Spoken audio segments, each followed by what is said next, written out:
And I should just get off stage and let Jackie the Fevre come up, and she can tell us about decoding inspiration.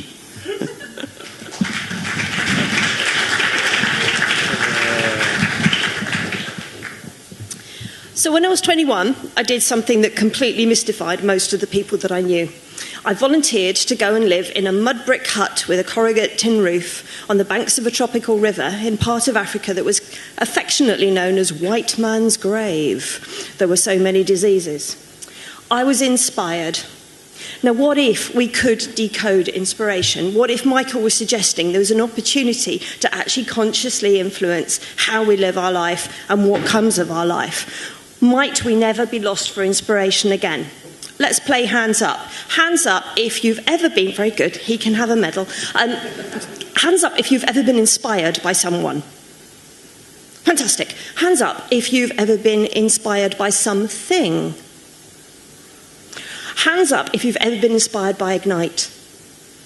Oh, we need a few more than that. Inspiration's everywhere. It gets bandied around. It's used to sell us food. It's used to sell us drinks. We are swimming in a sea of inspiration in theory.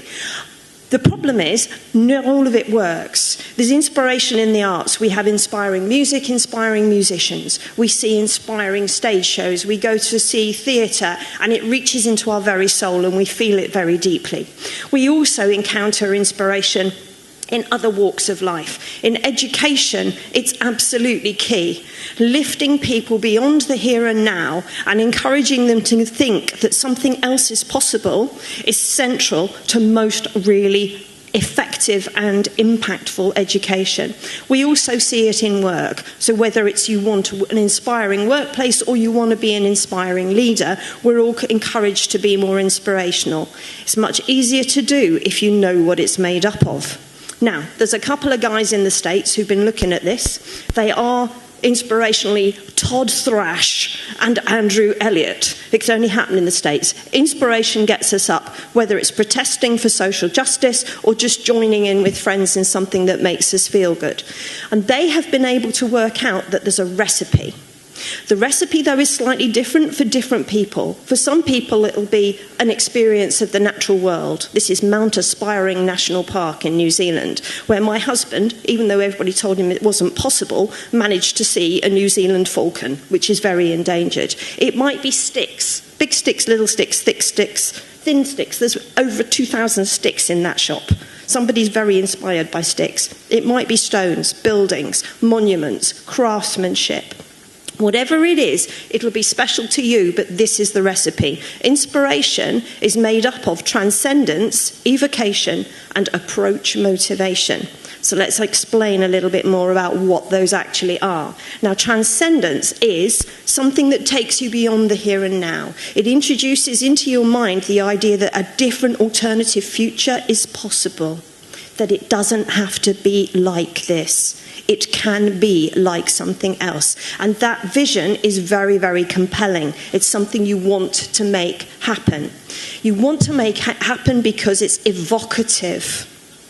It actually resonates with the things that matter most to you as a person and the things that you want to have alive and kicking in your life. So it's a really, really strong feeling.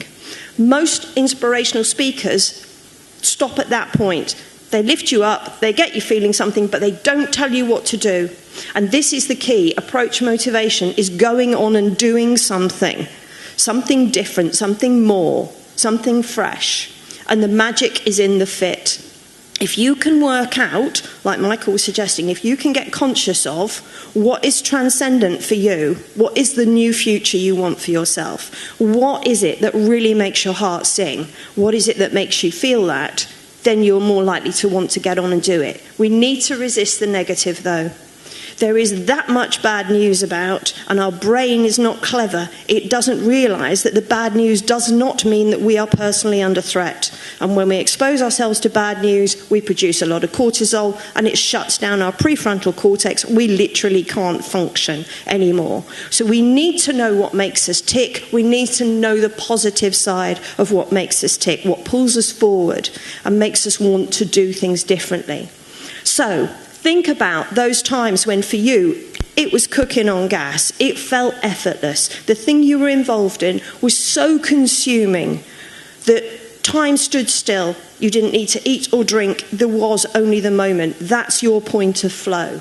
Your point of flow aligns with your vision values. I had to get around to mentioning values in the end, didn't I? Seeing as it's me. Your vision values are about your best self. Your skills, your talents, you being absolutely the height of the person you can be. Inspiration, it's a values thing. Interestingly, inspired people are healthier, happier, and live longer than people who are closed to inspiration. So, what's not to like? Thank you.